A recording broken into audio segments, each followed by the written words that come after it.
Hello दोस्तों, welcome to English Gurukul. दोस्तों, अभी हम cultural diversity, linguistic plurality and literary traditions in India इस बुक को पढ़ रहे हैं। इस बुक का 5th यूनिट है जिसका नाम है दलित वॉइसेस। इस यूनिट का फर्स्ट चैप्टर आज हम पढ़ने जा रहे हैं जिसका नाम है इंट्रोडक्शन टू दलित साहित्य, जिसे लिखा है एलियनर झिलियट इन्होंने। इस चैप्टर में हम दलित साहित्य की कंप्लीट हिस्ट्री के बारे में डिस्कस करने जा रहे हैं। हम पढ़ेंगे कि दलित साहित्य के पहले साहित्यिक कौन थे और वहां से लेकर किस तरह से धीरे धीरे चरणबद्ध तरीके से दलित साहित्य अपने आज के प्रेजेंट सिचुएशन तक आ गया है। इस वीडियो को मैंने 3 सेक्शन में डिवाइड किया है। फर्स्ट सेक्शन में हम ऑथर एलियनर झिलियट इनके बारे में शॉर्ट में इंट्रोडक्शन लेंगे। सेकंड सेक्शन में हम इस कंप्लीट चैप्टर को समराइज करने की कोशिश करेंगे और थर्ड सेक्शन में हम इस ऊपर चर्चा करेंगे कि आखिर इस चैप्टर को पढ़ने के बाद हम इसमें से क्या सीख सकते हैं और कौन सी की लर्निंग्स हम हमारे साथ लेकर आगे बढ़ सकते हैं। तो चलिए शुरू करते हैं।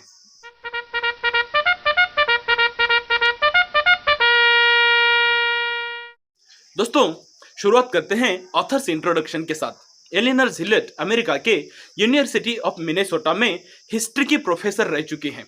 उनके की एरियाज ऑफ इंटरेस्ट के तौर पर साउथ ईस्ट एशिया की हिस्ट्री, इंडिया की हिस्ट्री, दलित लिटरेचर की हिस्ट्री, वियतनाम की हिस्ट्री, ऐसे कुछ विषयों को हम पढ़ सकते हैं। दोस्तों, एलियनर झिलियट इन्होंने कई सारी किताबें लिखी हैं। इन किताबों में से कुछ इम्पैक्टफुल किताबों के बारे में अगर हम बात करें तो बाबा साहेब आम्बेडकर के ऊपर उन्होंने इंटरेस्टिंग किताबें लिखी हुई है। साथ ही साथ दलित कन्वर्जन या फिर बुद्धिस्ट कन्वर्जन के ऊपर उन्होंने इंटरेस्टिंग सी किताबें लिखी हुई है।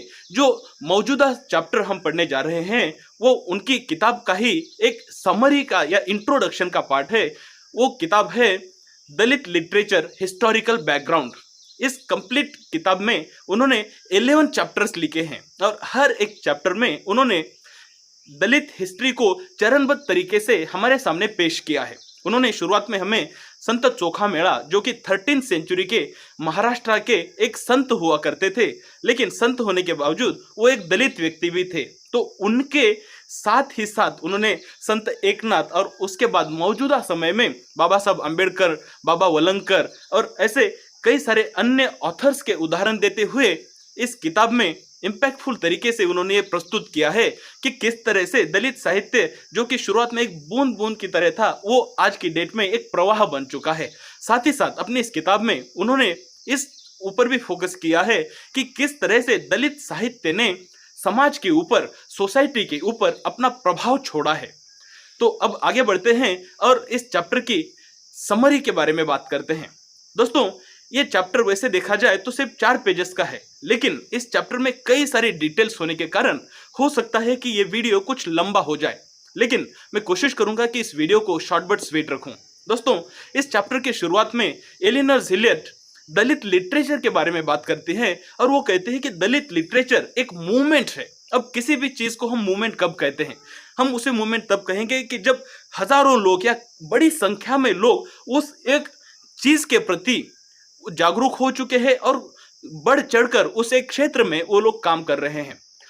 अगर हम ठीक से देखें तो 19th सेंचुरी वो एक समय हो सकता है कि जब से दलित साहित्य धीरे धीरे एक प्रोमिनेंट साहित्य के तौर पर सब आंखों के सामने आ रहा था। लेकिन वो कहती है कि 1956 का वो एक ऐसा कालखंड है, उस कालखंड के बाद जब बड़ी संख्या में महार कम्युनिटी के लोग बुद्धिज्म को स्वीकार कर लिए, तो उस एक कालखंड के बाद एक बड़े पैमाने पर लोग दलित लिटरेचर को लिखने लगे और कहीं ना कहीं वो मानती है कि वहीं से दलित लिटरेचर मूवमेंट की शुरुआत हुई।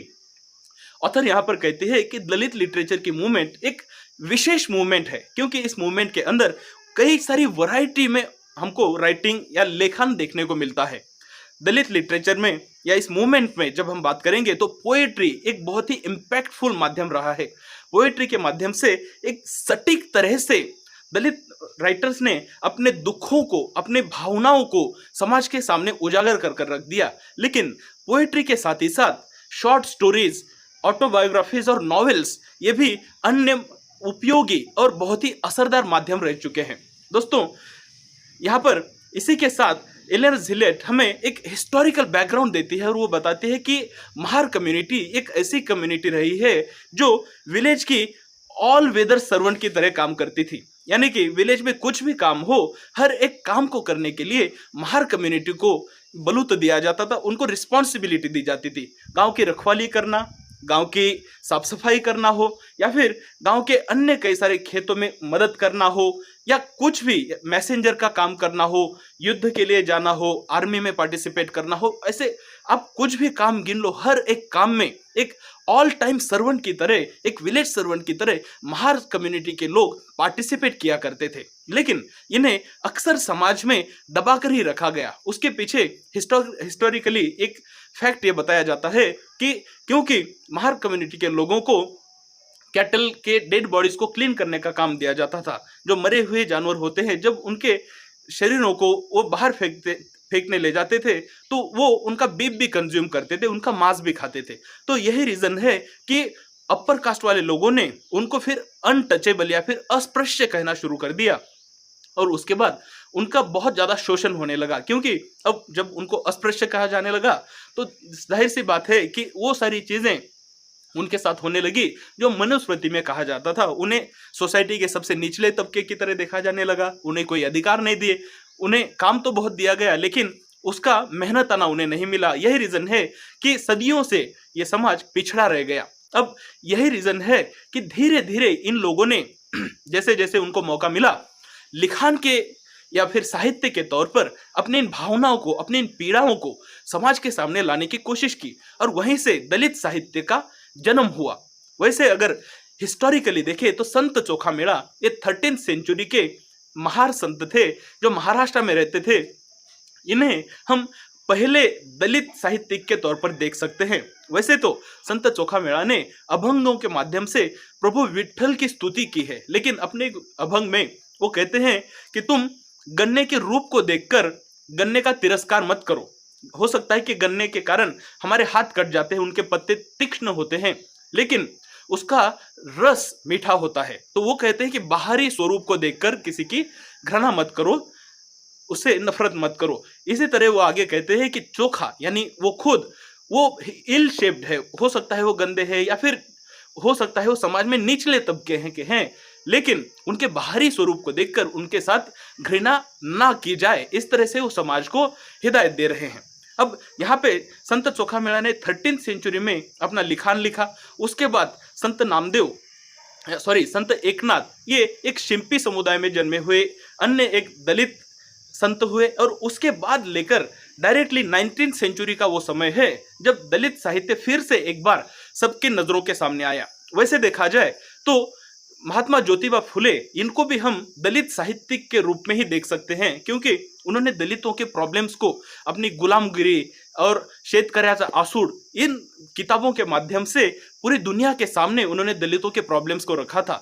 लेकिन पता नहीं क्यों एलेनर झिलेट उन्हें एक दलित साहित्यिक के तौर पर नहीं देखती हैं, और उन्होंने अपने इस चैप्टर में महात्मा फुले का दलित साहित्यिक के तौर पर उल्लेख करने से परहेज किया है। और वो बाबा वलंकर, इनको मॉडर्न टाइम के पहले साहित्यिक के रूप पर देखती हैं।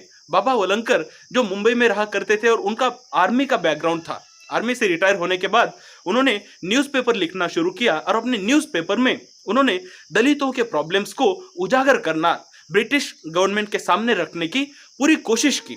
उस समय पर कुछ कारणों की वजह से महार कम्युनिटी के लोगों को आर्मी के अंदर एंट्री देना बंद कर दिया गया था, उनकी आर्मी में रिक्रूटमेंट रोक दी गई थी। बाबा वलंकर ने अपने न्यूज़पेपर के माध्यम से और पेटिशंस के माध्यम से उनके इन अधिकारों को ब्रिटिश गवर्नमेंट को फिर से एक बार उन्हें देने के लिए मजबूर किया, और यही रीजन है कि कुछ सालों के बाद फिर से एक बार महार कम्युनिटी के लोगों को ब्रिटिश आर्मी में फिर से एक बार एंट्री दे दी गई। उन्हीं के बाद दूसरे एक इम्पॉर्टेंट ऑथर हैं किशन फगुजी बनसोडे, जो कि महाराष्ट्र के नागपुर प्रांत से हुआ करते थे। उन्होंने भी अपनी तीव्र राइटिंग से दलितों के प्रॉब्लम्स को दुनिया के सामने रखने की कोशिश की। दोनों बाबा वलंकर और किशन फगुजी बनसोडे, इन दोनों के बाद में अगर कोई एक ऐसा नेता या फिर कोई एक ऐसा राइटर उभर कर आया जिन्होंने दलित राइटिंग या फिर दलित साहित्य को पूरी तरह से दुनिया के सामने रख दिया और पूरी तरह से दलितों के चैलेंजेस को एक बड़ा रूप दे दिया, वो व्यक्ति है बाबा साहब अम्बेडकर। बाबा साहब अम्बेडकर ना सिर्फ एक नेता थे, बल्कि वो एक ऐसे व्यक्ति थे, एक ऐसे विद्वान थे, शायद ही पूरे महाराष्ट्र में या फिर उस समय के पूरे भारतवर्ष में ऐसा कोई व्यक्ति रहा होगा जो बाबा साहब अम्बेडकर से ज्यादा पढ़ा लिखा था। इस चैप्टर में उन्होंने बाबा साहब अम्बेडकर के पॉलिटिकल जर्नी या फिर राजनीतिक विचारों को ज्यादा डिस्क्रिप्शन नहीं दिया है, क्योंकि यहाँ पर वो साहित्य के बारे में बात करना चाहती है। लेकिन कहीं ना कहीं हम ये सब जानते हैं कि बाबा साहब अम्बेडकर का साहित्यिक काम और राजनीतिक काम ये दोनों आपस में जुड़े हुए हैं। वो कहती हैं कि कोई एक मास्टर स्ट्रोक अगर बाबा साहब अम्बेडकर ने खेला तो मास्टर स्ट्रोक वो कहते हैं बुद्धिस्ट कन्वर्जन का, क्योंकि जब बुद्धिस्ट कन्वर्जन हुआ तो 1956 में लाखों की संख्या में महार कम्युनिटी के लोग अब बौद्ध धर्म में चले गए और यहाँ पर उनके पास एक पावर आ गई। कहीं ना कहीं वो अब अपने आप को स्ट्रांग महसूस करने लगे कि क्यों हम हिंदू धर्म के अंदर ही अपने आप को शोषित करते रहें, बल्कि हम अब हिंदू धर्म को ही छोड़कर चले जाएंगे और हम अपनी एक नई आइडेंटिटी क्रिएट करेंगे। तो कहीं ना कहीं ये चीज उन्हें एक ताकत प्रदान करती थी। यही रीजन है कि 1956 के इस कालखंड के बाद ही मॉडर्न दलित लिटरेचर के मूवमेंट का शुरुआत हुआ, ऐसे ऑथर मानती हैं। 1956 के 2 सालों के बाद ही 1958 में शंकरराव खरात इन्होंने 12 बलूतेदार नाम का एक बहुत ही इंपॉर्टेंट किताब लिखी। इस किताब के अंदर उन्होंने 12 अलग अलग दलित कम्युनिटीज के दुखों को सामने रखा। दोस्तों, महाराष्ट्र में बलूतेदार या फिर बलूत नाम की एक सिस्टम हुआ करती थी। बलूत का सीधा साधा मतलब ये हुआ करता था कि किसी एक कम्युनिटी को एक काम दिया जाना और उस काम के बदले में उन्हें कुछ मेहनत आना तय कर दिया जाना। उदाहरण के तौर पर अगर कोई व्यक्ति नाई कास्ट का है तो आप एक नाई को बोल दोगे कि पूरे साल भर आप हमारे पूरे परिवार की हजामत कीजिए और फिर इसके बदले में आपको हम कुछ अनाज देंगे या फिर जो भी उनका मेहनत आना है वो तय करेंगे। वैसे देखा जाए तो ऊपर ऊपर से हमें लगता है कि उनको तो सिक्योरिटी ऑफ जॉब मिल गया, उनको काम मिल गया, लेकिन यहाँ पर एक इनबिल्ट प्रॉब्लम यह है कि जब आप किसी व्यक्ति को बलूत दे देते हो तो उस एक पर्टिकुलर कम्युनिटी को आप उसी एक काम में बांध कर रख देते हैं। तो इस तरह से 12 अलग अलग कम्युनिटीज हुआ करती थी जिनको पर्टिकुलर कामों के अंदर बांध कर रख दिया जाता। जैसे चांभार व्यक्ति थे तो उनको चमड़ों के काम करना, जूते बनाना, जूतों की रिपेयरिंग करना, ये काम दिया जाता था। ठीक उसी तरह से लोहार एक कम्युनिटी थी जिनको लोहे के काम करना, फिर हो सकता है कुछ औजार बनाना या फिर ऐसे अन्य लोहे के काम करना, तो उनको उसी पर्टिकुलर एक क्षेत्र में ही बांध कर रख दिया जाता था। अब इस वजह से उस पर्टिकुलर कम्युनिटी का उत्थान नहीं हो पाता था, प्रोग्रेस नहीं हो पाता था। तो इसी एक थॉट को 12 बलूतेदार इस किताब में शंकरराव खरात ने सबके सामने रखा।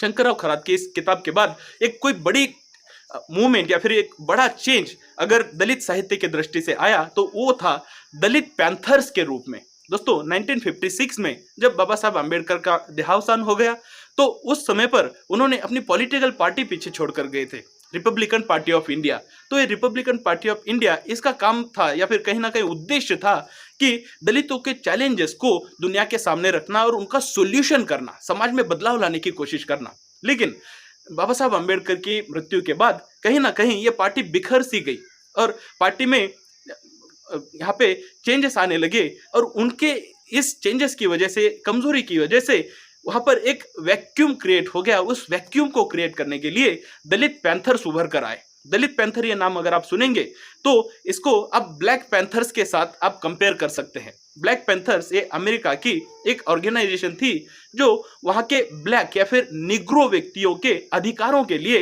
लड़ा करती थी। तो उन्हीं से इंस्पिरेशन लेकर महाराष्ट्र में दलित पैंथर्स इस ऑर्गेनाइजेशन की शुरुआत हुई। इस ऑर्गेनाइजेशन के लीडर के तौर पर राजा ढले और नामदेव ढसाळ, जे.वी. पवार और अन्य कुछ इंपॉर्टेंट ऑथर्स थे। इन लोगों ने अपने साहित्यिक ताकत के उपयोग करते हुए दलित साहित्य के इस क्षेत्र में बहुत ही इंपॉर्टेंट योगदान दिए। उन्होंने कविताएं और शॉर्ट स्टोरीज के माध्यम से बहुत ही इंपॉर्टेंट योगदान दिया और कहीं ना कहीं ये वो समय था जब दलित साहित्य अपने उत्थान पर आ गया और इस उत्थान में आने के पीछे दलित पैंथर्स का एक बहुत बड़ा रोल रहा है।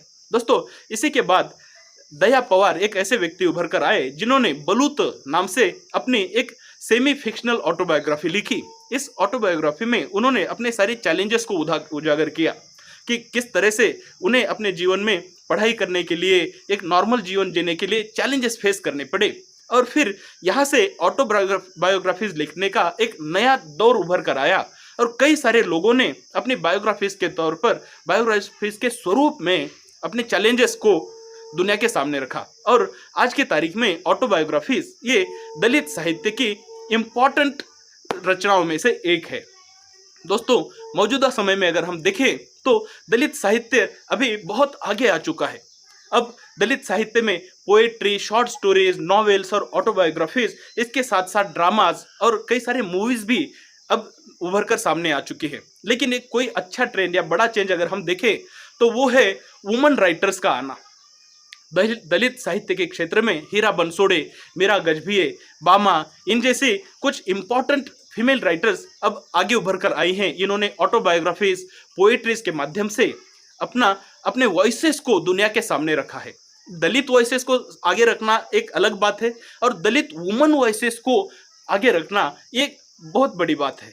तो ऐसे देखते देखते आज की डेट में दलित साहित्य एक मराठी साहित्य का एक बहुत ही इंपॉर्टेंट सेगमेंट के तौर पर उभर कर आगे आ चुका है। अब इस तरह से जब हम इस चैप्टर के अंत में पहुंच गए हैं तो ऑथर हमें एक सवाल पूछती हैं। वो पूछती है कि क्या दलित साहित्य अपने आप में एक साहित्य हो सकता है या फिर क्या सिर्फ दलित साहित्य सिर्फ साहित्य हो सकता है। तो इसके बारे में आपके जो भी राय है वो आप कमेंट कर पूछिए, क्योंकि यहाँ पर ऑथर ने भी कोई आंसर नहीं दिया है, उन्होंने ये ओपन फॉर इंटरप्रिटेशन रखा है। दूसरा सवाल ऑथर हमें पूछती है कि क्या दलित साहित्य को सिर्फ कोई दलित व्यक्ति ही लिख सकता है या फिर हर कोई दलित साहित्य में कंट्रीब्यूशन दे सकता है। अब इस मामले में अलग अलग लोगों की अलग अलग राय है। कुछ लोग कहते हैं कि हाँ, सिर्फ दलित व्यक्ति ही दलित राइटिंग कर सकता है, दलित साहित्य लिख सकता है, क्योंकि उसे ही उसके चैलेंजेस पता है। लेकिन अब अगर हम देखें तो कई सारे ऐसे ऑथर उभर कर आ चुके हैं, जैसे एफ.एम. शिंदे हैं, प्रेमचंद हैं, जो कि दलित कम्युनिटी से बिलोंग नहीं करते हैं, लेकिन फिर भी उन्होंने दलित साहित्य के क्षेत्र में बहुत ही मौल्यवान योगदान दिया है। ऐसे में हम ऐसे नहीं कह पाएंगे कि सिर्फ दलित ही दलित राइटिंग कर पाते हैं। दोस्तों, इसी के साथ ये चैप्टर अंत होता है और अब जब हम इस चैप्टर के अंत में पहुंच गए हैं तो चलिए डिस्कस करते हैं कि इस चैप्टर से हम कौन सी की लर्निंग्स लेकर आगे बढ़ सकते हैं। दोस्तों, जब हम ऐसे चैप्टर्स को पढ़ते हैं जहां पर हमें दलितों के चैलेंजेस के बारे में पढ़ने को मिलता है, तब हम कहीं ना कहीं उनको सिर्फ किताबों में ही देख पाते। हो सकता है अगर आप शहरों में रहते हैं तो हो सकता है आपके जीवन में कभी दलितों के चैलेंजेस से आप रूबरू नहीं हुए हैं। ऐसे में हमें ये जानने की कोशिश करनी पड़ेगी कि आज की डेट में भी दलित समुदाय के व्यक्तियों को अस्पृश्यता, अनटचेबिलिटी और ऐसे कई सारे चैलेंजेस का सामना करना पड़ता है। आए दिन न्यूज़पेपर्स में हमें रिपोर्ट्स देखने को मिलेगी कि एक अलग अलग कास्ट के, अस्पृश्य कास्ट के और बड़े कास्ट के लड़की ने शादी कर ली तो उनका मर्डर कर दिया गया, और अन्य कई सारी खराब सी चैलेंजेस हमें देखने को मिलेगी। आर्टिकल 15 नाम का एक मूवी जो कुछ सालों पहले आया था, वो इसी विषय को हम सबके सामने लाने की कोशिश कर रहा है। तो ऐसे में हम ये नहीं कह सकते कि ये विषय हमसे रिलेटेड नहीं है। ये हमारे समाज का एक इंटीग्रल पार्ट है और बतौर स्टूडेंट हमें ये जानने की कोशिश करनी चाहिए कि आखिर दलित समुदाय की क्या चैलेंजेस है। ऐसा करने से हम एक अच्छे व्यक्ति के तौर पर आगे बढ़ पाएंगे और अपने माइंडसेट को प्रोग्रेसिव और डेवलपमेंटल बना पाएंगे। दोस्तों, ऐसा करने के लिए आप दलित साहित्य की कुछ इंपॉर्टेंट रचनाएं पढ़ सकते हैं, जैसे प्रेमचंद की कुछ इंपॉर्टेंट किताबें आप पढ़ सकते हैं। मराठी के अक्कर माशी और 12 बलूतेदार, बलूत, इस तरह की कुछ ऑटोबायोग्राफीज आप पढ़ सकते हैं। इन ऑटोबायोग्राफीज से आपको इन लोगों के चैलेंजेस से एक अच्छा डीप कनेक्शन फील होगा, जिससे कि अगर आप कल को जाके IAS ऑफिसर बनते हैं, एडमिनिस्ट्रेटर बनते हैं, तो आप इन लोगों के उत्थान के लिए अच्छा काम कर पाएंगे। उम्मीद करता हूँ आपको ये चैप्टर पसंद आया। अगर आपके कुछ सुझाव हो तो आप जरूर कमेंट कर पूछिए। चलिए मिलते हैं नेक्स्ट वीडियो में, जहां पर हम एफ.एम. शिंदे इनके द्वारा लिखी गई हैबिट इस पोएम को पढ़ने जा रहे हैं। Thank you.